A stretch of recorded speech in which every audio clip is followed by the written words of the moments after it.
চলো আজকে তোমাদের সাথে শেয়ার করব আলুর পরোটার রেসিপি, আর খুব সহজভাবে।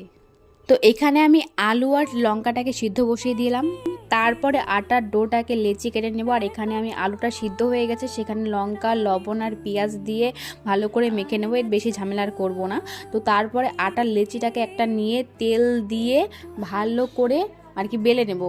নেওয়ার পরে আলুর পুরটা এর ভিতরে দিয়ে দেবো, দিয়ে ভালো করে মুখটা বন্ধ করে দিতে হবে। বেশি ভালো করে না করলে পুরটা মানে আলুর ভিতরের পুরটা বের হয়ে আসবে, তাহলে তেলটার মধ্যে পড়লে খুবই ওটা আর ভালো লাগে না খেতে।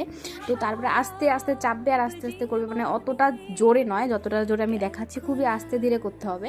তো তারপরে তেল দিয়ে তেলটাকে গরম করে ছেড়ে দাও, তারপরে একটু ভাজো ভালো মন্দ, মানে একটু মিডিয়াম আঁচে ভাজবে। তো এই যে আমার হচ্ছে আলুর পরোটা রেডি। তো তোমরা বাড়িতে ভেজে নিও, আমি এইভাবেই ভাজি। তোমাদের কেমন লাগলো অবশ্যই কমেন্ট করে জানিও, চ্যানেলটাকে অবশ্যই সাবস্ক্রাইব করে দিও। বাই।